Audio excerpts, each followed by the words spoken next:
오늘은 지난 주일에 만났던 여호와의 유월절에 이어서 무교절 절기를 함께 만나보려고 합니다. 하나님은 모세와 바로가 대결하는 마지막 제12라운드의 결전을 앞두고 모세와 아론에게 이스라엘 자손들이 지켜야 할 두 가지의 절기를 말씀해 주십니다. 그 두 가지의 절기가 뭐냐면, 첫째는 지난주에 보았던 여호와의 유월절이요, 그리고 둘째는 무교절입니다. 여호와의 유월절은 하나님께서 이스라엘 자손들을 애굽에서 나오게 하시기 위하여 애굽에 있는 모든 장자들을 치실 때 이스라엘 자손들의 장자들의 생명을 유월절 어린 양의 희생을 통해서 지켜주신 그 하나님의 은혜에 대하여 감사를 드리는 절기입니다. 유월절은 단 하루만 지키는 절기입니다. 이스라엘 자손들이 출애굽을 하던 그달 제14일째 되는 날에 지켜지는 절기입니다. 무교절은 그럼 뭐냐? 여러분, 무교절은요, 유교절을 지킨 그 다음 날부터 시작해서 일주일 동안을 이스라엘 자손들이 무교병을 먹으며 지켜야 하는 절기입니다. 무교절은 반드시 여호와의 유월절에 참여한 사람들이 유월절을 지킨 그 다음 날부터 다시 일주일간을 지키는 절기입니다. 무교절에서 가장 중요한 부분은 여호와의 유월절에 참여한 사람들이 무교절을 지킨다고 하는 이 부분입니다. 오늘 본문 17절 말씀을 보면, 너희는 무교절을 지키라. 이날에 내가 너희 군대를 애굽 땅에서 인도하여 내겠습니다. 그러므로 너희가 영원한 규례로 삼아 대대로 이 날을 지킬지니라. 17절 말씀을 보면, 너희는 무교절을 지키라 말씀하신 후에 왜 이스라엘 자손들이 무교절을 지켜야 하는지 그 이유를 바로 말씀해 주시고 계십니다. 그 이유가 뭐냐? 이날에 내가 너희 군대를 애굽 땅에서 인도하여 내었습니다. 예, 무교절 절기는요, 출애굽 사건을 기념하는 절기입니다. 다시 말해서 무교절은 출애굽에 참여한 사람들이 지키는 절기입니다. 출애굽 사건을 기념하는 유월절 은혜에 참여한 사람들이 지키는 절기입니다. 유월절 어린 양의 은혜를 받은 사람들이 참여하는 절기인 것입니다. 다시 본문 17절 말씀을 봅니다. 첫째 달 그 달 엿 나흘 저녁부터 21일 저녁까지 너희는 무교병을 먹을 것이요 그랬습니다. 18절 말씀을 보면 첫째 달 그 달 열 나흘 저녁부터 그랬습니다. 여기서 첫째 달 그 달 열 나흘 저녁은요, 유교절 유월절 예식을 행하는 날입니다. 유월절 예식. 그리고 무교절은 그 유월절 예식을 행한 그 다음 날 저녁부터 21일 저녁까지 일주일 동안을 지키는 절기입니다.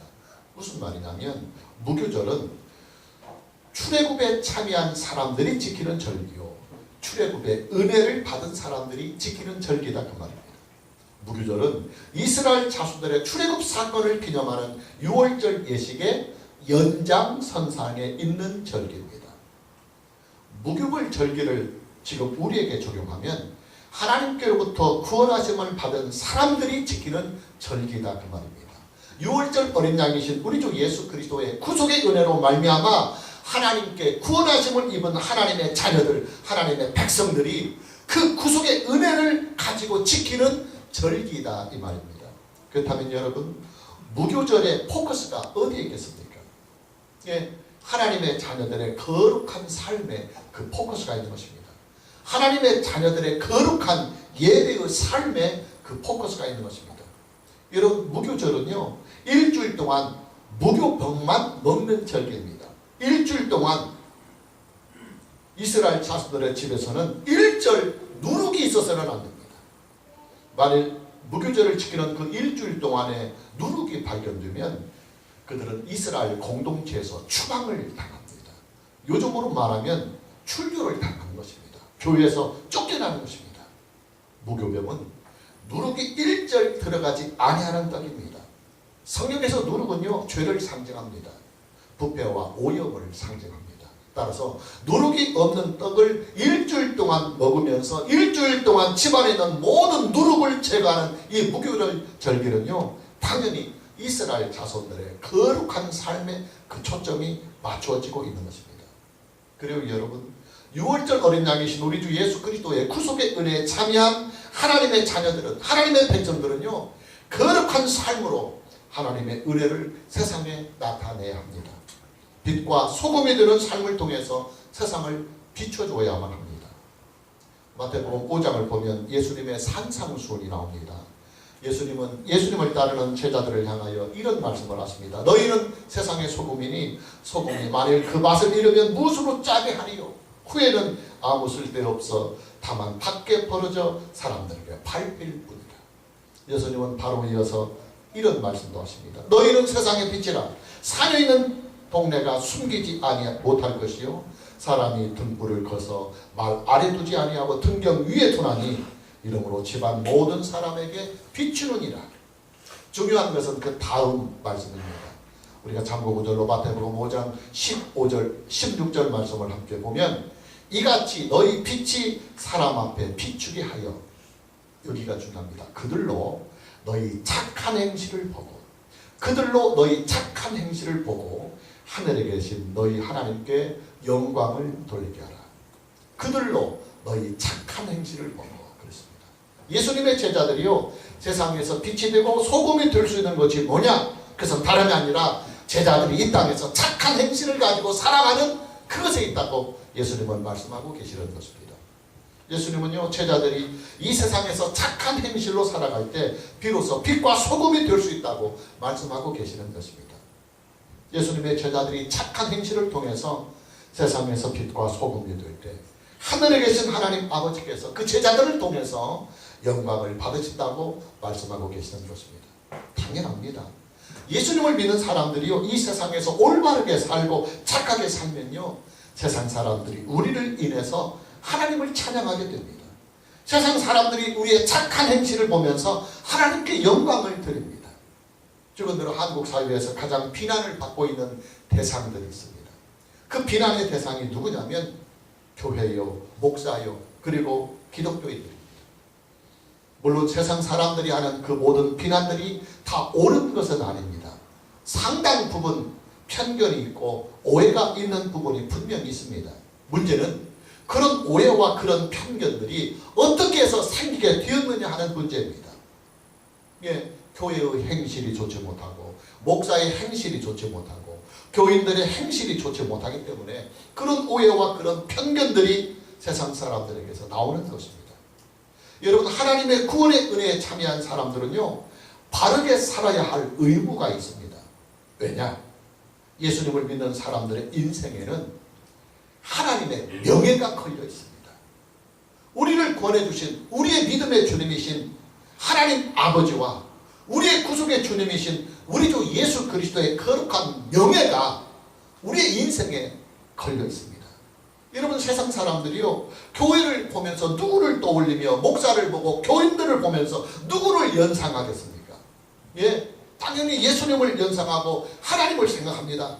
그래서 세상 사람들이 우리를 향해서 예수쟁이라고 말하는 것이고 기독교인이라고 말하는 것입니다. 옛날에는요 가문의 명예라고 하는 것이 있었습니다. 제법 이름이 있는 양반가에서는요 가문의 명예를 최고의 가문으로 삼았습니다. 그들은 가문의 명예를 지키기 위해서 명예로운 죽음까지도 그들은 불사했었습니다. 하나님의 자녀들에게는요 하나님과의 명예가 있습니다. 예수님을 믿는 사람들에게는요 우리 주 예수 그리스도의 거룩한 이름의 명예가 있습니다. 우리가 인생을 나쁘게 살면 세상 사람들은 하나님을 비방하고 예수 그리스도를 비난합니다. 예수 그리스도의 구속의 은혜를 입은 사람들이 그냥 구원을 받은 것이 아닙니다. 하나님의 독생자의 희생이 있었습니다. 우리 주 예수 그리스도의 고난에 그리고 피 흘린 죽으심이 있습니다. 6월절 어린 양이신 예수 그리스도의 희생이 우리의 구원의 은혜, 구속의 은혜에는 있는 것입니다.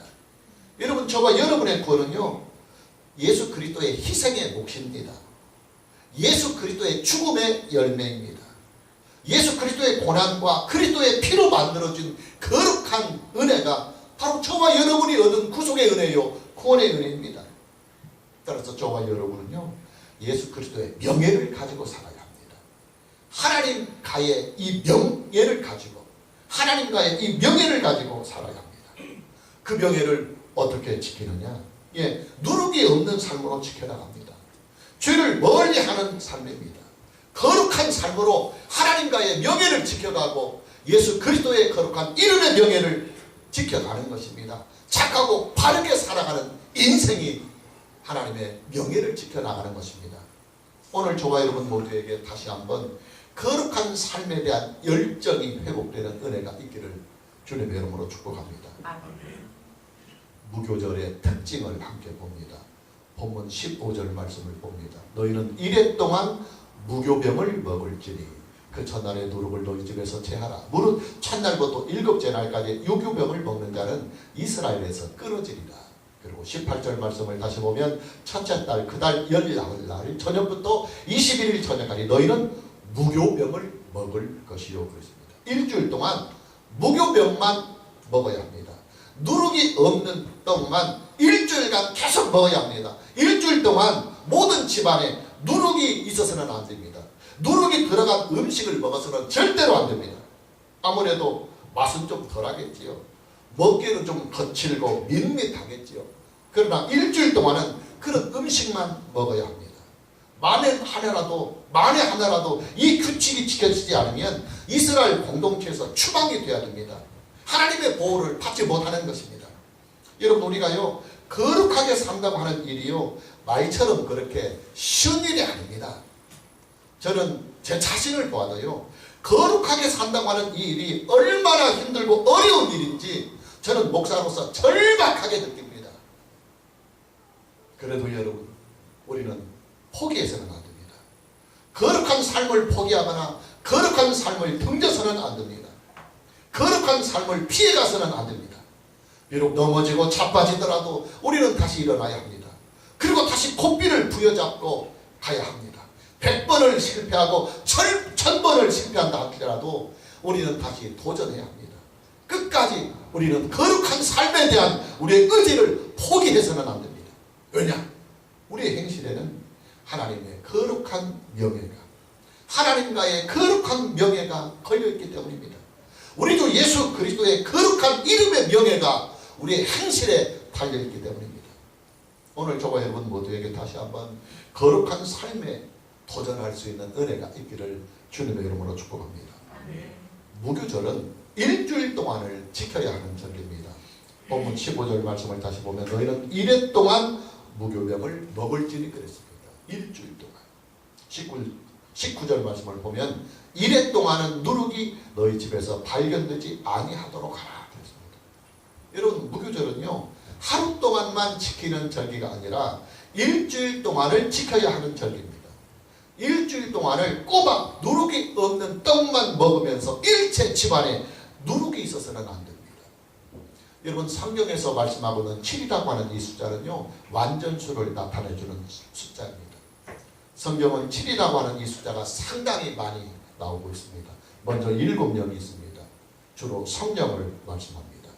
제7일은 안식일이요. 제7년은 안식년이고 그 안식년이 7번 지나가면 희년이 됩니다. 오순절 절기를 7질절이라고도 부릅니다. 7일이 7번 지나간 그 다음 날이라는 말입니다. 우리가 요한계시록을 보면 7교회가 나오고 7임, 7나팔, 7대접이 나옵니다. 여러분 하나님은요 6일 동안 세상을 창조하시고 제7일째 안식하셨습니다. 그래서 한 주간이 7일인 것입니다. 여러분 이 7이라고 하는 이 숫자는요 하늘의 숫자인 3 성부 성자 성령으로 존재하신 하늘의 숫자인 3과 동서남북 봄 여름 가을 겨울 땅의 숫자인 4의 숫자가 합쳐진 숫자입니다.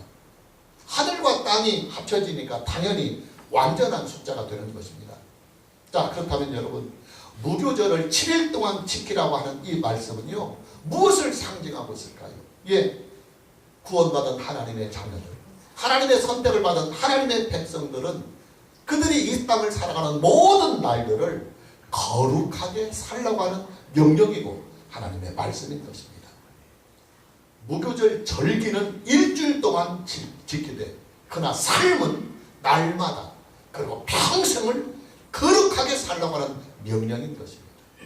왜 그래야 하느냐? 예, 우리에게는요 하나님의 거룩하신 이름의 명예가 달려있고 예수 그리스도의 거룩한 이름의 명예가 우리의 행실에 달려있기 때문입니다. 무교절은 첫째 날과 일곱째 나를 성회로 모여야 합니다.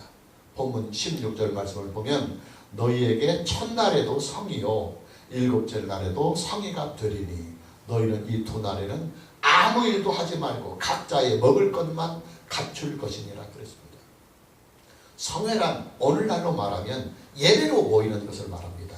이스라엘 자손들이요 각자의 집에서 무교절 절기를 지키다가 첫째 날과 마지막 일곱째 날에는 그들 모두가 다 한 곳에 모여서 하나님께 일제히 예배를 드려야 합니다. 여러분 이스라엘 자손들은요 하나님께 예배를 드려야 할 의무가 있는 백성들입니다. 왜냐하면 그들은 애굽의 종살이에서 하나님의 은혜로 말미암아 구원함을 얻은 하나님의 백성입니다. 그들을 바로의 그 모든 핍박으로부터 구원하신 분이 바로 하나님이십니다. 하나님께서 애굽의 모든 장자들을 치실 때 6월절 어린 양의 피가 그들의 장자들을 구원해 주었습니다. 여러분 저와 여러분에게는요 하나님께 거룩하게 예배를 드려야 하는 최선을 다하여 하나님께 예배를 드려야 하는 이유가 있고 그리고 의무가 있습니다. 저와 여러분은요 예수 그리스도의 고난과 예수 그리스도의 죽으심을 통해서 하나님의 구속의 은혜를 얻었습니다. 저와 여러분은요 우리도 예수 그리스도의 피로써 죄사함을 받았습니다. 하나님은 우리에게 독생자를 주셔서 저와 여러분을 구원해 주셨습니다. 우리를 구원해 주신 하나님은요 우리를 하나님의 자녀로 삼아 주셨습니다. 그리고 우리에게 영생의 부활과 하나님이 주님으로 계신 왕으로 계신 천국에 들어가서 영원히 살 수 있는 영생의 은혜를 주셨습니다. 저와 여러분은요 그저 평생 동안 죄만 짓고 살았음에도 불구하고 하나님은 저와 여러분들을 독생자의 희생으로 구원해 주신 것입니다. 그러니 저와 여러분은 마땅히 그리고 당연히 우리도 예수 그리스도 안에서 하나님 우리 아버지를 예배해야 하는 이유가 있고 그리고 의무가 있는 것입니다. 여러분 저와 여러분의 예배 생활은요 이 땅에서 우리의 생명이 존재하는 한 계속되어야 합니다. 우리는 천국에 가서도 영원히 하나님께 예배를 드릴 것입니다. 그리고 우리의 예배는 완전해야 합니다. 철저해야 합니다. 대충대충 드려지는 예배가 되어서는 안 됩니다. 가끔씩 이웃 교인들에게서 이런 말을 듣습니다. 말씀 들으려고 교회 간다. 말씀 드리려고 예배를 드린다. 말씀 듣고 은혜 받았으니까 예배 잘 드렸다. 그렇게 말하는 것을 봅니다. 그러나 여러분 이런 말들은요 예배관이 잘못된 말들입니다. 예배는요 말씀을 드리려고 드리는 것이 아닙니다. 예배는요 은혜를 받으려고 드리는 것이 아닙니다. 예배는 하나님께 드리는 나의 헌신입니다. 예배는 하나님께 드리는 나의 감사입니다. 하나님께 드리는 나의 섬김입니다. 예배는 나를 구속해 주신 예수 그리스도의 은혜와 나를 구원해 주신 하나님께 드리는 거룩한 헌신이요 그리고 최선을 다한 영광인 것입니다. 그러기에 예배는 개회부터 폐회까지 주의 고백에서부터 시작해서 축도로 마무리가 되는 폐회까지 모든 순서들과 거기에 있는 모든 절차들을 믿음과 감사함으로 그리고 진실한 마음으로 그리고 최선을 다하여 중심을 다하여 드려야 하는 것이 바로 예배인 것입니다.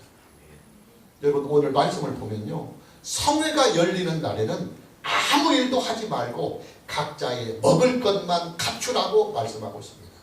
본문 16절 말씀을 다시 보면 너에게 첫날에도 성회요 일곱째 날에도 성의가 되리니 너희는 이 두 날에 하나님께 예배를 드리는 첫날과 마지막 이 날에는 아무 일도 하지 말고 각자의 먹을 것만 갖추라고 성경은 말씀하고 있습니다.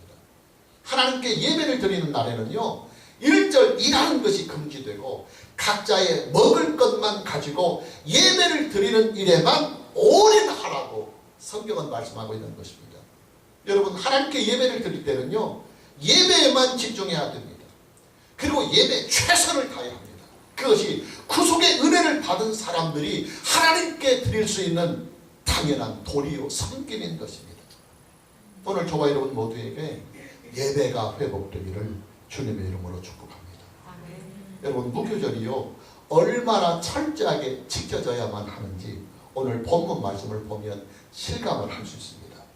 보면 15절 말씀을 보면 너희는 이래 동안 무교병을 먹을지니 그 첫날에 누룩을 너희 집에서 제하라. 무릇 첫날부터 일곱째 날까지 유교병을 먹는 자는 이스라엘에서 끊어지리라 그랬습니다. 그리고 19절 말씀을 다시 보면 이래 동안은 누룩이 너희 집에서 발견되지 않도록 하라. 무릇 유교병을 먹는 자는 타국인이니 본국에서 난 자든지 막론하고 이스라엘 회중에서 끊어진다. 무교절을 지키는 일주일 동안에 집에서 누룩이 발견이 되거나 누룩이 들어간 음식을 먹는 사람이 있다고 한다면 그 사람은 이스라엘 공동체에서 끊어진다고 성경은 말씀하고 있습니다. 이스라엘의 신앙의 공동체에서 파문이 된다는 말입니다. 요즘으로 말하면 교회에서 출교를 당한다는 말입니다. 그만큼 엄격합니다. 이 무교절 절기가 말입니다. 여러분, 왜 이런 강력한 경고가 있는 줄 아십니까? 저와 여러분에게는, 이스라엘 자손들에게는 하나님께로부터 받은 은혜가 있기 때문입니다. 구속의 은혜가 있고 구원받은 은혜가 있고 하나님께서 우리와 함께 하시는 은혜가 있는 것입니다. 여러분, 저와 여러분의 예배적인 삶은요, 저와 여러분이 하나님께 평생을 그리고 영원히 예배를 드리며 살아가야 하는 이 예배적 삶, 예배적인 인생은 하나님께서 우리를 구원하셨다고 하는 구원을 전제로 하는 의무요, 그리고 구원을 전제로 하는 하나님의 명령인 것입니다. 그래서 구원을 받은 자만 예배에 참여할 수 있는 것입니다. 하나님의 은혜를 입어서 출애굽을 한 이스라엘 자손들만 하나님께 유월절 절기를 지키고 무교절 절기를 지키는 것입니다. 받은 은혜에 대하여 하나님께 감사와 경배를 드리는 것입니다. 따라서 하나님께 받은 은혜가 있기 때문에, 구속의 은혜가 있기 때문에 하나님께 예배를 드리는 일에 최선을 다하지 않은 사람들에게는 강력한 징계가 있어요. 강력한 징계가 있어요. 마무리합니다. 여러분, 무교절 절기의 이 취지는요, 하나님의 백성들을 거룩한 삶으로 만들어 나가는 일에 그 목적이 있습니다. 하나님의 백성들에게, 하나님의 자녀들에게 평생을 예배적인 삶으로 인생을 살도록 하는데 그 목적이 있습니다. 하나님의 백성들에게, 하나님의 자녀들에게 인생을 살아가는 동안 하나님 우리 아버지를 경외하며 예수 그리스도 안에서 믿음으로 살게 하는데 그 목적이 있는 것입니다. 이 일을 위해서 일주일 동안 무교병을 먹게 하면서 또 첫째 날과 마지막 날 예배를 드리게 하면서 특별 훈련을 시키는 것입니다. 그러나 우리는 이것을 알아야 합니다. 이스라엘 자손들은요, 무교절의 이 절기를 행사로만 일관했습니다. 형식으로만 일관했습니다. 그러다가 결국 무교절 절기에 숨어있는 하나님의 이 메시지를 보지 못하고 그들은 신앙을 잃어버리고 맙니다. 그들이 얼마나 신앙을 잃어버렸으면 그들을 구원하러 오신 메시아를 십자가에 매달아 죽이기까지 하였겠습니까? 여러분, 저와 여러분의 신앙은요, 거칠애가 되어서는 안 됩니다. 그리고 저와 여러분의 예배 생활이 주일 행사가 되어서는 안 됩니다. 오늘 저와 여러분 모두에게 거룩한 삶이 회복되는 은혜가 있기를 주님의 이름으로 축복합니다. 하나님께 드리는 거룩한 예배가 회복되기를 주님의 이름으로 축복합니다.